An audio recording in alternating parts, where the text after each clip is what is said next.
أعوذ بالله السميع العليم من الشيطان الرجيم بسم الله الرحمن الرحيم وبه نستعين وصلى الله على سيدنا محمد وعلى آله الطيبين الطاهرين اللهم صل على محمد وآل محمد.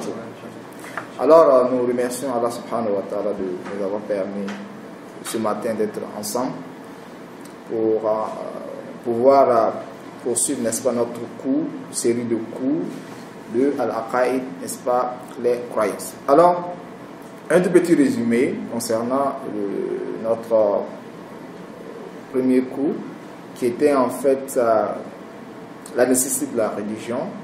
Et nous disions que la religion est tout à fait nécessaire. Alors, qui dit nécessaire voudrait dire que réellement, c'est un besoin, nous avons forcément besoin de la religion.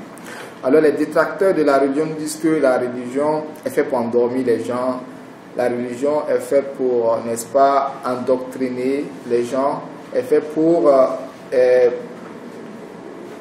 l'objectif ou bien les motifs de la religion n'est pas sain mais plutôt économique, tantôt la crainte, tantôt l'ignorance, moyen de colonisation.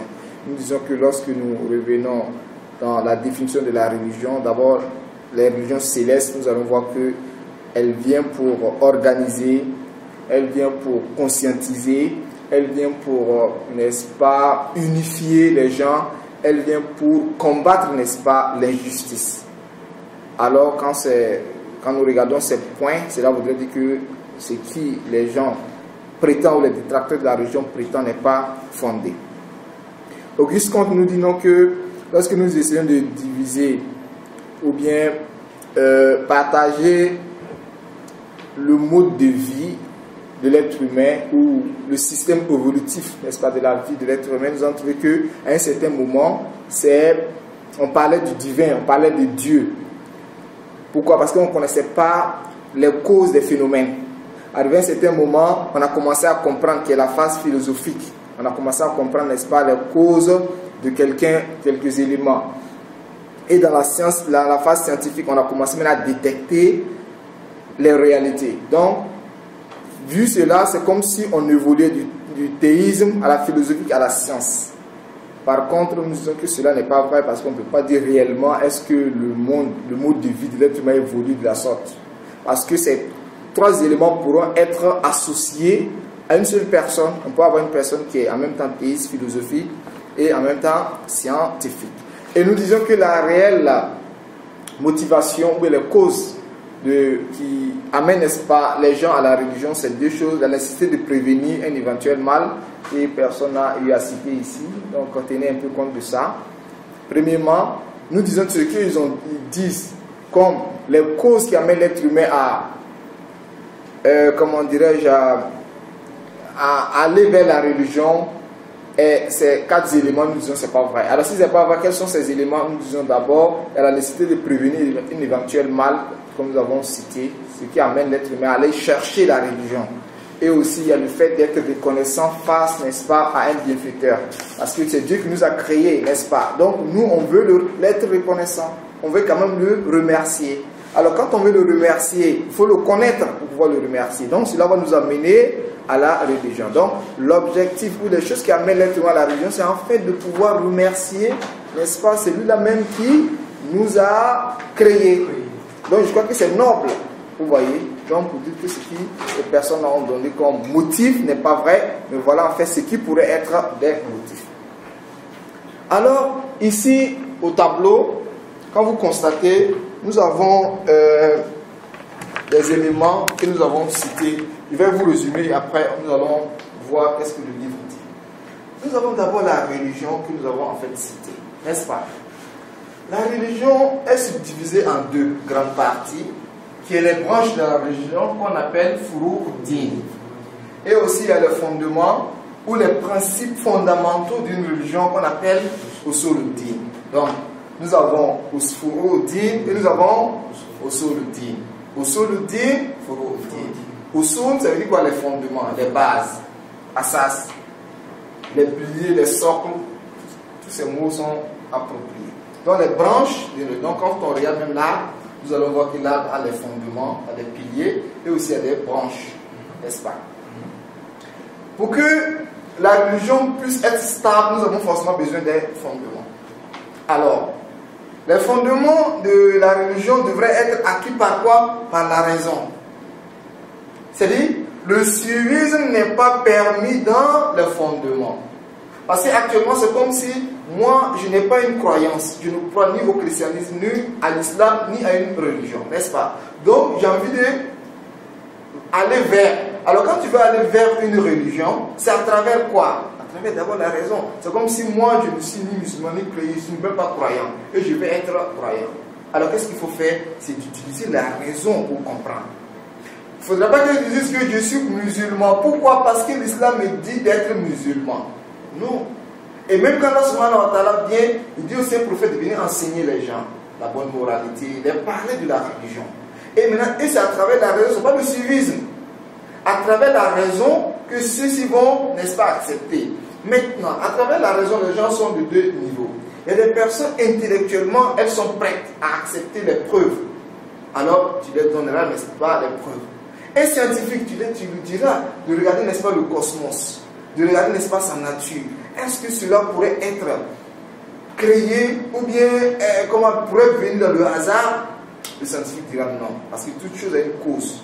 Voilà pourquoi quand tu es malade, tu vas à l'hôpital, le médecin va te poser des questions. Pourquoi? Parce que c'est que la maladie a une cause. Donc, pour pouvoir détecter les causes de la maladie. Vous voyez? Donc, quand tu viens maintenant, tu parles à un scientifique, tu lui donnes, n'est-ce pas, ces différentes explications, celui-ci va essayer de réfléchir et savoir que ceci ne pourrait avoir lieu sans une cause. Ça, c'est concernant le scientifique. Mais une personne simple comme nous, une simple personne qui n'a pas fait de grandes études, mais qui n'est pas aussi intellectuel, lui, c'est à travers le comportement, à travers, n'est-ce pas, la bonne moralité. Alors, lorsqu'il considérait que ce prophète a une bonne moralité, vraiment, lui, là, il devait être une bonne personne. Donc, à travers son comportement, et puis c'est noble, parce que celui-ci me dit que si vous réellement vous voulez vivre la vie éternelle, comme on le dit, si réellement vous voulez vivre, n'est-ce pas, en paix, suivez, n'est-ce pas, la religion. Alors quand c'est comme ça, qu'est-ce que nous faisons? Nous allons le regarder lui-même. Lui-même qui est en train de nous dire de suivre la religion pour avoir, n'est-ce pas, la paix de cœur. Est-ce que lui-même il a la paix de cœur? Est-ce que lui-même il vit en symbiose avec les gens de son pays? Est-ce qu'il est bien avec sa famille? C'est comme ça on le regarde. Parce qu'un prédicateur, quand il vient, il dit aux gens, les gens regardent souvent ton comportement. Les intellectuels, souvent, c'est tes propos, ils le regardent. Est-ce que ce qu'il dit, c'est logique, c'est pas logique? À son aspect, l'aspect, comme on appelle, la comportemental. Mais souvent, de plus, ses propos, quand c'est les intellectuels. Mais le commun des gens, c'est ton comportement, on regarde. Si réellement ton comportement est bien, on dirait que ce qu'il a apporté est bien. Si on voit que ton comportement est mauvais, on remet. Tout ça, c'est avec la raison. Donc, quel qu'en soit Alpha, le prophète, quand il vient nous parler de la religion, il est obligé de nous parler de par la raison. Soit il nous donne des preuves logiques, ou bien de par son comportement. Alors, lorsqu'il nous donne que son comportement est bien, le commun des gens accepteront. Et puis, c'est tout à fait logique. Est-ce que je me fais comprendre? Ça va? Donc, concernant le fondement de la religion, on est obligé d'utiliser, n'est-ce pas, la raison. On ne peut pas dire parce que la religion dit donc je suis. Non. Qu'est-ce qui prouve que la religion est vraie? Qu'est-ce qui prouve que l'islam qu'on me prétend est vrai? Donc on amène souvent des preuves. Et deuxième ou troisième élément, souvent, n'est-ce pas, les miracles. Mais le miracle, ce n'est pas chaque mois il faut faire des miracles. Les miracles, c'est quand une personne, c'est pour le commun, n'est-ce pas, des gens. Quelqu'un vient et dit que je suis un prophète de Dieu. On dit mais qu'est-ce qu'il prouve? Il dit, bon, si c'est comme ça, faites telle ou telle chose. Parce que quand on dit Dieu, c'est lui-même qui a la possibilité de faire telle ou telle chose. Tu prétends être comment on appelle là, un lieutenant, comment on appelle le Dieu. C'est-à-dire Dieu t'a envoyé comme son ministre, n'est-ce pas? Il dit oui. Alors si c'est comme ça, dis à ton Dieu de te permettre de réaliser telle chose pour nous. Donc, quand celui-ci réalise, on dit, ah, c'est que vraiment tu es le représentant de ce Dieu-là. Alors, qu'est-ce que nous pouvons retirer en cela? C'est-à-dire Dieu n'est pas malfaiteur. Donc le prophète de Dieu qui est venu représenter Dieu devrait être à son image. Pas à l'image, quand on dit à l'image de Dieu, c'est pas à l'image comme le prétendent, n'est-ce pas, les chrétiens. Être à l'image de Dieu, c'est dire quoi? Dieu est bienfaiteur, son ministre devrait être bienfaiteur. Dieu est infaillible, son ministre devrait être infaillible. Dieu ne ment pas, son ministre aussi doit être, parce que tu représentes celui-ci. Tu n'es pas obligé de le représenter sur toutes les 100%, mais le minimum. Est-ce que vous voyez?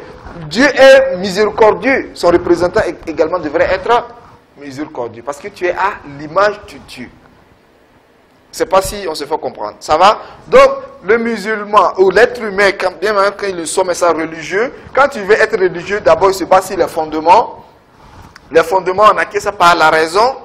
Ou les branches. Les branches, imitation des spécialistes. C'est-à-dire quoi? Une fois que tu es devenu religieux musulman, tu devrais prier, n'est-ce pas? Tu devrais jeûner. Est-ce que moi je peux m'asseoir et je jeûne comme je veux? Je prie comme je veux? Parce que je ne suis pas spécialiste en ce sens. N'est-ce pas? Alors quand tu n'es pas spécialiste, tu devrais chercher. Tu devrais te forcer pour être spécialiste. Ou bien suivre les spécialistes. N'est-ce pas? Parce que moi j'ai pu, avec la raison, savoir que il faudrait qu'il y ait un médecin. Ou bien il faudrait qu'il y ait un remède pour ma maladie. Regardez, en fait c'est une approche. Concernant les principes, quand on vient, n'est-ce pas, concernant les spécialistes, c'est dit, voilà une personne qui est là, qui se dit, bon, moi je suis malade. Ma maladie que voici, normalement, a un remède. Quel est le remède? Je ne suis pas spécialiste, je ne connais pas. Alors qu'est-ce que je fais? Je devrais aller vers les spécialistes. Vous voyez? Mais le fait de savoir que ma maladie a un remède, il faut que je cherche à savoir, avec la raison. Je cherche à savoir, c'est une approche, hein. Je cherche à savoir, n'est-ce pas, est-ce que, comment on appelle, la maladie a un remède ou pas? Je cherche à savoir que sûrement il y a un remède. Mais quelle est la nature de ce remède-là? Je ne sais pas. Donc je vais vers un spécialiste, celui qui va nous dire d'utiliser tel ou tel engin pour pouvoir remédier, n'est-ce pas, à ta maladie. Ça va? En même temps, Dieu accuse des personnes, ceux-là même qui imitent les ancêtres. Eux, ceux qui suivent, n'est-ce pas, la conjoncture. C'est-à-dire, suivre les ancêtres, c'est quoi? Mon père est musulman, donc moi je suis musulman. Ma mère est musulmane, donc moi aussi je suis musulman. Alors on te demande, pourquoi est-ce que tu es musulman? C'est parce que mon père le fut. Pourquoi est-ce que tu es musulman? C'est parce que ma mère, elle est musulmane. Dieu dit, c'est pas normal. Que ce soit même dans les fondements, et même que ce soit même dans les branches. Parce que dans les branches, on ne suit pas les ancêtres parce que eux ils sont croyants. Si je les suis parce qu'ils sont spécialistes, ça c'est autre chose. Mais je le suis parce que c'est mon ancêtre, je le suis parce que c'est mon père, c'est, comme on appelle, de conseiller en islam. Suivre les conjonctures, c'est suivre les choses sans preuve. On appelle ça en arabe azan, le doute. Quelque chose qui n'a pas de... C'est de suivre quelque chose sans preuve, valable, logique, devient, n'est-ce pas, une conjoncture. Donc, en islam, les voies et moyens de l'acquisition de la science, c'est quoi? C'est la raison et l'imitation des spécialistes. N'est-ce pas? Maintenant, concernant les fondements, c'est la raison. Concernant les branches, c'est l'imitation des spécialistes. Ou bien tu te forces pour être spécialiste toi-même. Maintenant, le fait d'imiter les ancêtres est interdit. Le fait de suivre, n'est-ce pas, la conjoncture est également interdit. Je ne sais pas si vous voyez le schéma. Ça va? Ok. Maintenant, nous avons le livre comme, n'est-ce pas, notre source. Nous allons essayer de voir qu'est-ce que dans le livre on nous donne. Le livre, comme je l'ai présenté la fois dernière, c'est les croyances des imamites. Inch'Allah, ils vont vous remettre, n'est-ce pas, ce document. Bientôt, Inch'Allah. Ici, le titre du leçon du jour, c'est en fait notre croyance concernant la réflexion et la connaissance. Ici, il dit, nous croyons que dès lors que Dieu a octroyé à l'homme la raison, donc Allah subhanahu wa ta'ala a octroyé la raison à l'être humain et le pouvoir de réfléchir, et il nous a ordonné de méditer sur la création tout en contemplant les signes de son œuvre. Il nous donne la science et la raison, et maintenant il nous demande de méditer. Méditer sur quoi? Si, n'est-ce pas, la nature et en nous-mêmes. Donc c'est à travers la raison que l'être humain devrait méditer sur, n'est-ce pas, la nature, et méditer également sur sa propre personne en réfléchissant sur sa sagesse touchant à ces signes qu'il a placés dans les firmaments et dans nos propres personnes, et dans le cosmos, et dans notre personne. Dieu le transcendant a dit, nous leur montrerons nos signes dans l'univers et en nous-mêmes. Et en nous-mêmes. Voilà pourquoi il y a un hadith qui dit, Man arafa nafsahu, arafa rabbahu. C'est lui qui connaît sa propre personne, connaît son Dieu. Vous voyez. Donc ça veut dire quoi? On cherche loin Dieu alors qu'il se trouve en nous-mêmes. On le cherche loin alors qu'il se trouve dans la nature. Donc, Dieu nous a donné la raison.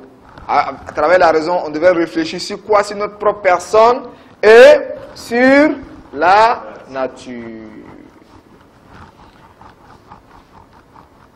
Nous leur montrerons nos signes dans l'univers et en eux-mêmes jusqu'à ce qu'il devienne évident qu'il est la vérité. Stigmatisant ceux qui imitent aveuglement leurs ancêtres. Vous voyez, on dit imiter aveuglement les ancêtres. C'est-à-dire, si moi je suis mes ancêtres logiquement, cela voudrait dire que ça n'a pas de problème. C'est-à-dire, comme c'est mon ancêtre, comme c'est mon père, comme c'est mes aïeux, donc je les suis. Cela n'est pas normal. Mais mon ancêtre pourrait être un savant. Mon ancêtre pourrait être un spécialiste. Alors quelqu'un dirait, mais il ne faut pas le suivre, quand on dit de ne pas suivre les ancêtres. Est-ce que c'est ce qu'on demande?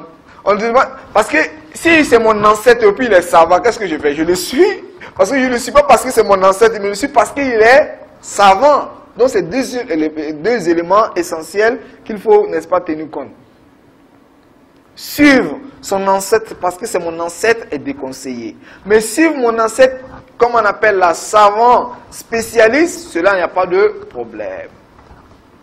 Et ils disent non, mais nous suivons les coutumes de nos ancêtres. Quoi? Même si leurs ancêtres ne comprenaient rien et n'étaient pas guidés. Vous voyez, ils ne comprenaient rien et n'étaient pas guidés. Alors s'ils comprenaient, ils étaient guidés, le fait de les suivre n'a pas de problème. C'est comme si tu suivais un spécialiste. Concernant, n'est-ce pas, la conjoncture, il dit, ils suivent que la conjoncture. Premier, c'est sourate les détaillés, verset 53, comme le document va vous remettre après. Et le deuxième, la deuxième sourate, qui est la vache, verset 170. Dieu dit, ils ne suivent que la conjoncture. La première, c'est sourate les détaillés, verset 53. Tu vois, c'est Fussilat. Fussilat, je crois que j'ai... Sourate 41, je crois que hier on a signé, non? Sourate 41, verset 53. Et le second, c'est Sourate 2, verset 170. Alors donc, en fait, c'est ainsi. Donc, ceci se base sur la conjoncture, le doute. C'est-à-dire se baser sur des choses sans preuve. Alors, le musulman, comme je l'ai dit, doit fournir l'effort pour méditer sur, comment dirais-je, les fondements de la religion. Donc, les fondements de la religion qui sont d'abord quoi? L'unicité, la prophétie, l'imamant et la résurrection.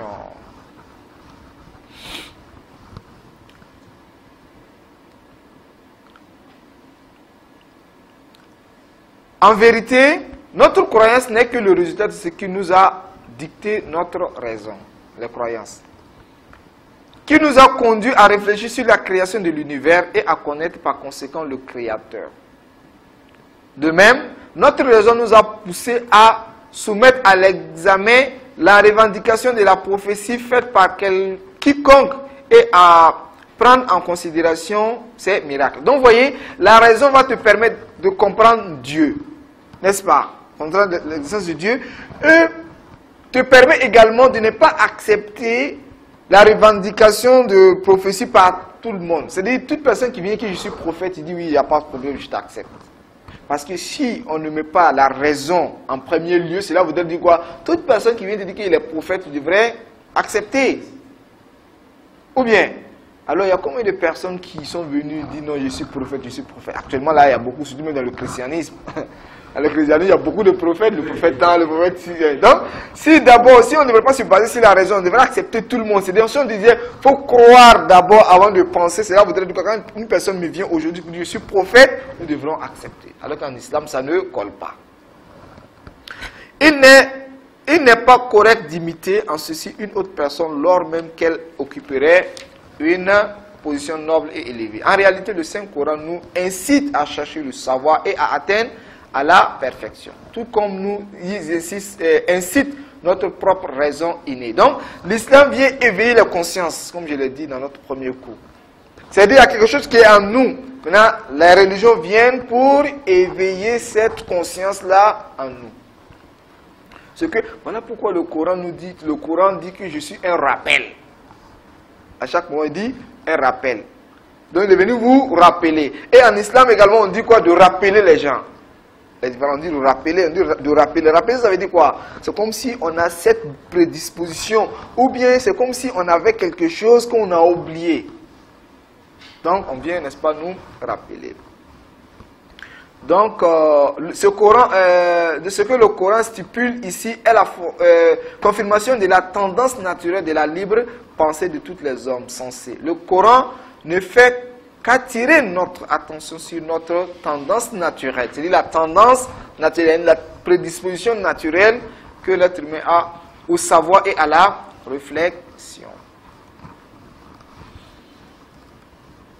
Ceci, il n'est pas raisonnable que l'homme se contente de suivre les éducateurs ou toute autre personne ou de dépendre d'eux quant aux questions relatives à la croyance. Donc, concernant la croyance, on ne devrait pas suivre qui que ce soit. On ne devrait pas suivre qui que ce soit. Autrement dit, on peut prendre, n'est-ce pas, des explications auprès d'une personne bien donnée. C'est-à-dire, un spécialiste vient, il t'explique. Maintenant, je ne devrais pas accepter parce que c'est lui qui t'a dit. Après l'explication, tu vas réfléchir et puis tu acceptes. Le juge de l'exercice, lorsque Dieu te poserait la question de savoir pourquoi est-ce que tu as cru à la prophétie, on va dire parce que mon père m'a dit, parce que ma mère, parce qu'un spécialiste m'a dit.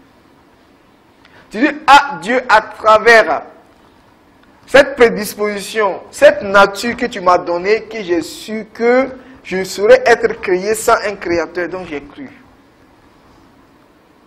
Vous voyez, c'est comme ça. Donc, ce que les prophètes feront, c'est quoi? C'est de venir, cette prédisposition que nous avons souvent, on oublie, on vient éveiller. Alors quand on devait dire, ah vraiment ce qu'il vous dit c'est vrai. Parce que lorsque je me réfère à ma conscience, je sais que ce qu'il vous dit, c'est comme si tu es en train de me rappeler quelque chose que j'ai oublié. C'est cette prédisposition-là que l'être humain a, n'est-ce pas, en lui. Selon son intellect inné. Ceci dit, il n'est pas raisonnable que l'homme se contente de suivre les éducateurs ou toute autre personne ou de dépendre d'eux quant aux questions relatives à la croyance. Cependant, il doit, selon son intellect inné, corroborer par les textes coraniques, examiner, étudier et réfléchir sur les fondements de ses croyances, appelés les fondements de la religion, dont les plus importants sont les suivants: l'unicité, la prophétie, l'imama, la résurrection. Et il y a, n'est-ce pas, la justice divine également. Quoique sur ses ancêtres ou autres en ce qui concerne les principes aura commis une grosse... Quiconque suit ses ancêtres ou d'autres en ce qui concerne les principes aura commis une grosse erreur et dévié du droit chemin et sera impardonnable. Suivre ses ancêtres, c'est un péché, c'est pas normal. En un mot, l'essence de nos croyances se résume dans deux points principaux: l'obligation d'étudier et de connaître les fondements de la croyance et de l'interdiction de suivre les ancêtres dans ce domaine. 2. Cette obligation est une obligation rationnelle avant d'être une obligation légale. Une obligation rationnelle avant d'être une obligation légale. Parce que nous avons deux sortes d'obligations. Une obligation que l'être humain te dit, c'est la raison même qui t'amène à cela. Le fait de respecter les pères et mères, c'est obligatoire, mais ce n'est pas obligatoire. Est-ce que nous avons besoin d'un prophète pour nous dire que c'est obligé qu'il faut respecter ton papa? Ou bien obligé que tu respectes ta maman? Non. Mais quand on pose à n'importe qui, il dira que c'est obligé. Donc, c'est une obligation légale, comme on a rationnelle avant d'être légale. Oui, en islam, il est demandé d'obéir à ses parents, d'être bienfaiteur à l'égard de ses parents. Mais bien avant même que la religion ne vienne.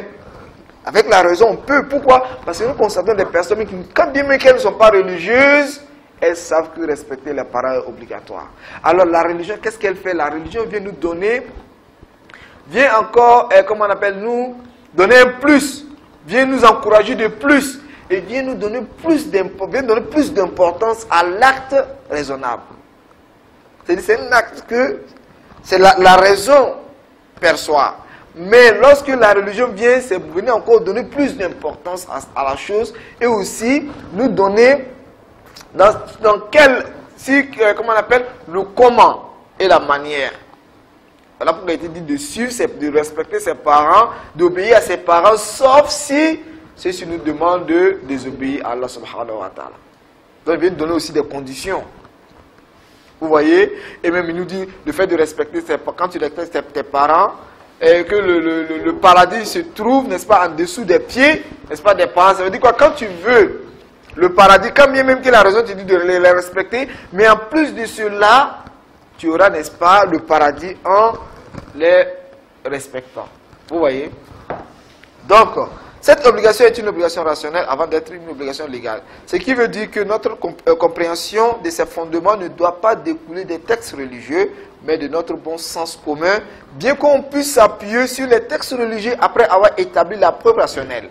C'est-à-dire après que nous avons pu, avec la raison établie, que forcément on devra avoir, n'est-ce pas, ces principes, après on peut se référer, n'est-ce pas, au texte. Au texte. La signification de l'obligation de reconnaître les principes fondamentaux de la croyance est que l'intelligence elle-même perçoit la nécessité de reconnaître les principes de la croyance et la nécessité de leur accorder une attention réfléchie. Donc, chers frères, en titre de conclusion, nous disons, ou bien résumé, nous avons les fondements, nous avons les ramifications, ou bien les branches. Les fondements ne sauront être acquis que par la raison, mais les branches devraient être acquis par les spécialistes, qu'on appelle les marajim et les mujtahid. Mujtahid, c'est quelqu'un qui s'est spécialisé dans la science religieuse, 40 ans, 50 ans, 60 ans, en train de faire des recherches. Alors toi, quand tu n'es plus, comment on appelle, tu ne connais pas dans quelque chose, il ne faudrait pas dire quoi que ce soit. Va voir le médecin, va voir ce spécialiste qui va te prescrire, n'est-ce pas? De la manière que le médecin te prescrit le remède, le remède, n'est-ce pas, de ton corps physique, de cette manière que le spécialiste en spiritualité également va te prescrire, n'est-ce pas, un remède spirituel. Pourquoi est-ce qu'on ne bricole pas, on ne mélange pas quand il s'agit, n'est-ce pas, de la médecine, parce qu'on veut acquérir la santé, mais quand il s'agit, n'est-ce pas, du domaine de la croyance, ou bien de, comment on appelle, des branches de la religion, il faut vouloir, n'est-ce pas, prendre n'importe quoi, n'est-ce pas, dans n'importe quel livre. C'est pas normal, on se réfère, n'est-ce pas, aux spécialistes. Ceux-ci sont mieux placés pour nous expliquer. Sur ce, salam alaikum wa rahmatullahi wa barakatuh.